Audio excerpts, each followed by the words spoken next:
कहानी की शुरुआत एक लड़की मरिया मैरीवेदर को दिखाते हुए होती है, जो कि अपने फादर का फ्यूनरल अपनी पुरानी babysitter miss Heliotrope के साथ अटेंड कर रही थी। उसके पिता की मौत से पहले वो सब कुछ खो चुके थे, तो मरिया को विरासत में सिर्फ एक किताब ही मिली थी जिसका नाम था Asian chronicles of moon acre valley.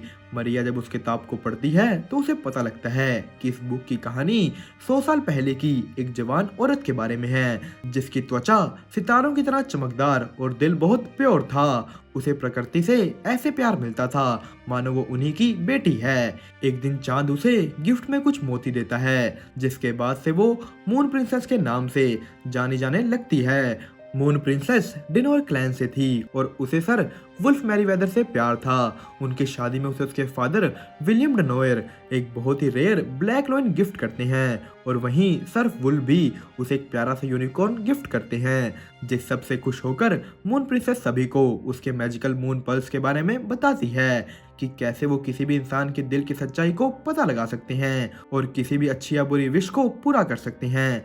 Movie का सीन शिफ्ट होकर प्रेजेंट टाइम में आता है, जहां हम देखते हैं कि मरिया अपना लंदन पैलेस छोड़कर जा रही है।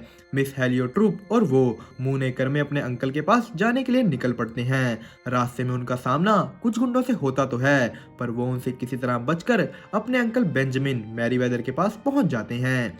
मिस हेलियो उसे बताती है कि कैसे उनका सामना गुंडों से हुआ और वो मरते मरते बच गए, पर बेंजामिन उनकी बातों में कोई इंटरेस्ट नहीं दिखाता, बल्कि वो उन्हें अंदर ले जाकर अपने डॉग रोल्फ से मिलवाता है और कहता है कि रोल्फ एक पल में ही किसी को भी मार सकता है। इसके बाद बेंजामिन दोनों को उनके रूम दिखाता है, जहां पहले तो मरिया इस बात से खुश नहीं होती कि उसे उसके बेबी सीटर से दूर सोना होगा, पर उसे अपना कमरा बहुत अच्छा लगता है, जिसकी छत कुछ इस प्रकार थी मानो खुले आसमान में सितारे। अगले दिन जब बेंजामिन मरिया के पास वो बुक देखता है तो वो उसे ले लेता है। मरिया इस बात पर विरोध करती तो है, मगर बेंजामिन उसकी बातों को नहीं सुनता। मिस हेलियो माहौल को ठंडा करने के लिए जब कुछ बात करती हैं तो बेन उन्हें भी टोक देता है, ये कहकर कि उसे खाते वक्त शांति पसंद है। बेंजामिन मरिया को सुनाने के लिए कहता है कि उसने सालों से किसी भी औरत को उसके महल में पैर नहीं रखने दिया है, और मरिया के पिता को भी एक बुजदिल इंसान बोलता है जिसने अपनी बेटी को इतनी मुश्किल हालात में फंसा दिया है। बाद में जब बेन का मूड थोड़ा ठीक होता है तो वो उन्हें अपना महल दिखाता है। वो उन्हें बताता है कि जिन गुंडों ने उन पर हमला किया था वो डिनोर क्लैन के लोग हैं। वो मरिया को जंगल से दूरी बनाए रखने की सलाह देता है। कुछ समय बाद बेन और मरिया दोनों घुड़सवारी कर मार्केट में घूमने जाते हैं। मरिया को सब कुछ बहुत आसानी से करते देख वो उसे कुछ देर अकेले घूमने की परमिशन दे देता है। बेन के वहां से जाने के बाद मरिया को किसी जानवर की चीख सुनाई देती है और वो छुपके से जंगल के अंदर घुस जाती है, जहां उसे लकड़ी के जाल में फंसा हुआ एक खरगोश दिखता है। वो जैसे ही उसे आजाद करने लगती है, उसके सामने डिनोर क्लैन के वहीं गुंडे आ जाते हैं, जिनमें से एक लड़के का नाम रॉबिन डिनोर होता है।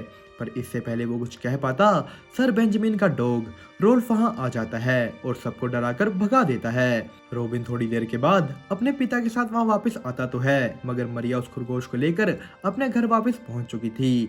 मरिया को अब बहुत ही अजीब से विजन दिखने लगते हैं, जहां वो एक सफेद घोड़े को भागते हुए देखती है। उसके कमरे में लगे सितारे भी कुछ इस तरीके से मूव करने लग जाते हैं मानो सब असली हो। मरिया बेन को इन सब चीजों के बारे में जब बताती है तो वो इमोशनल होकर वहां से चला जाता है। उसके बाद बेन का डॉग रोल्फ मरिया को महल के एक सीक्रेट किचन की तरफ लेकर जाता है, जहां मरिया वहां के शेफ मार्माडूक को मिलती है। मरिया जब उससे अपनी विजन्स के बारे में पूछती है तो वो उसे उसके पिता की किताब पूरी पढ़ने की सलाह देता है। मार्माडूक की मदद से मरिया बेन की लाइब्रेरी में उस किताब को ढूंढ लेती है। वो अपनी कहानी दोबारा कंटिन्यू करती है, जहां पता लगता है कि उन मोतियों के पावर्स के बारे में पता लगने के बाद मैरीवेदर और डिनोयर उसकी ताकत हासिल करने के लिए लड़ पड़ते हैं, जिससे बहुत दुखी होकर moon princess moon acre valley को 5000 फुल मून्स के बाद अंधेरे में गुम हो जाने का श्राप दे देती है, और अब सिर्फ एक प्योर हार्टेड इंसान ही उन्हें इस श्राप से मुक्त कर सकता है। इस सब के बाद से अब तक मैरीवेदर और डिनोयर क्लैन में काफी गहरी दुश्मनी है।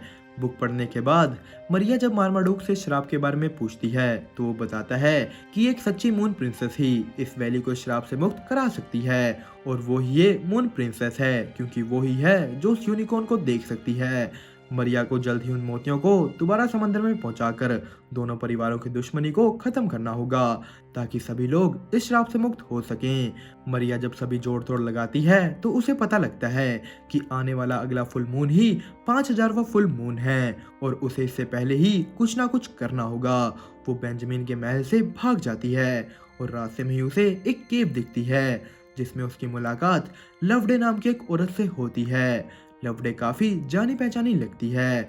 लवडे उसे बताती है कि वो खुद एक मून प्रिंसेस थी जिसने दोनों फैमिलीज को मिलाने की कोशिश की थी, पर वो नाकाम रही। जब मरिया उसके सामने बेंजामिन की मदद लेने को कहती है तो लवडे ऐतराज करके मना कर देती है। वो उसे बेंजामिन का नाम भी उसके सामने लेने से मना कर देती है। हमें बताया जाता है कि डेनोर ने उस मोतियों के बॉक्स को और मैरीवेदर ने उस बॉक्स की चाबी को चुरा लिया था।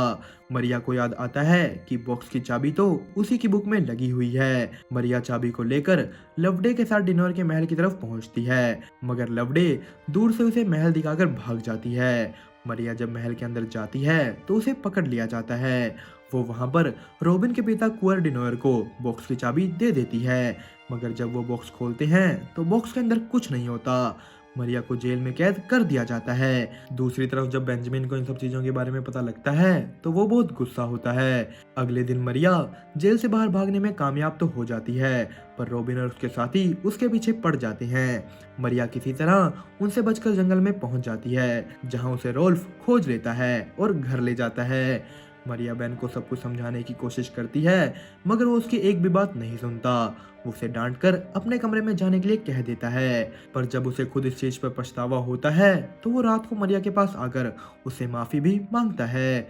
अगले दिन सुबह जब मरिया उठती है तो वो लवडे को अपने कमरे में देखती है। वो लवडे से नाराज थी कि उसने उसे अकेला छोड़ दिया था, मगर लवडे उसे एक ड्रेस देकर मना लेती है जो कि असल में पहली मून प्रिंसेस की थी। सभी की नजरों से बचाकर मरिया लवडे को एक पियानो रूम में लेकर जाती है और उसी दौरान मरिया वहाँ एक शीशे को नोटिस करती है जो कि बीता हुआ समय दिखा रहा था।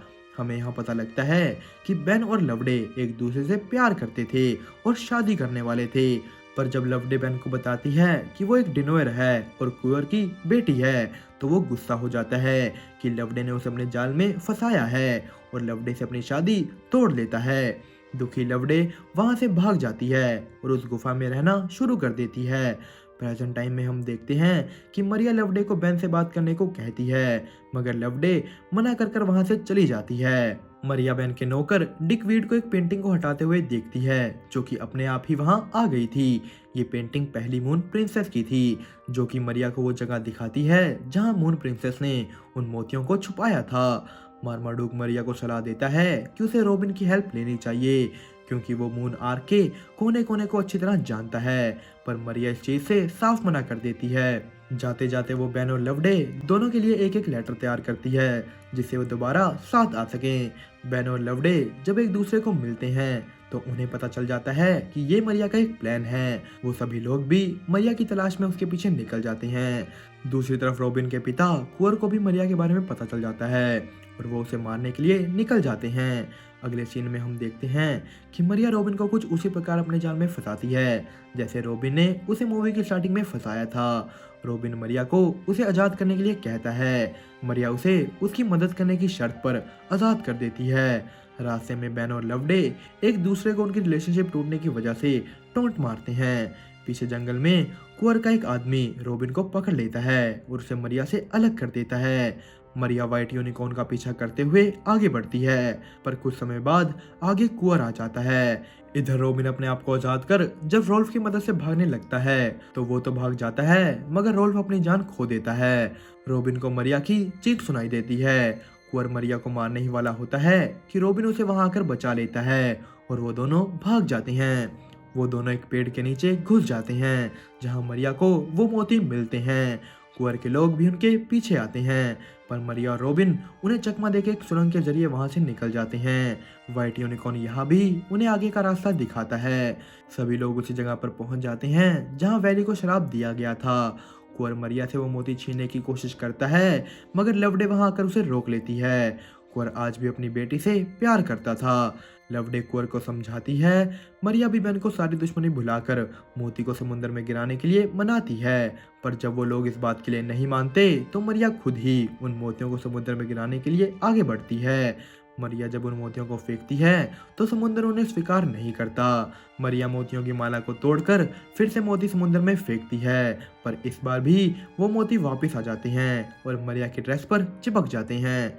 और कोई रास्ता ना होने के कारण मरिया खुद ही समुद्र में कूद जाती है। ऐसा लगता है कि मरिया मर गई है, पर तभी पानी की एक लहर उठकर सामने आती है, जिसमें मरिया भी एक व्हाइट यूनिकॉर्न की पीठ पर बैठकर आ रही थी। मरा हुआ रोल्फ भी वापस जिंदा होकर अपने असली रूप में आ जाता है। बेन मरिया को वापस से काफी खुश होता है और उसे गले लगा लेता है। मैरी वेदर और डिनोर्स वापस से आते हैं और श्राप से मुक्त भी। इसी के साथ ये फिल्म भी यहीं पर एंड हो जाती है। दोस्तों, आपको ये फिल्म कैसी लगी हमें कमेंट करके ज़रूर बताएं। साथ ही चैनल को सब्सक्राइब और इस वीडियो को लाइक करना मत भूलिएगा। अब हम मिलेंगे आपको ऐसी किसी और इंटरेस्टिंग मूवी की एक्सप्लेनेशन में। तब तक के लिए अलविदा।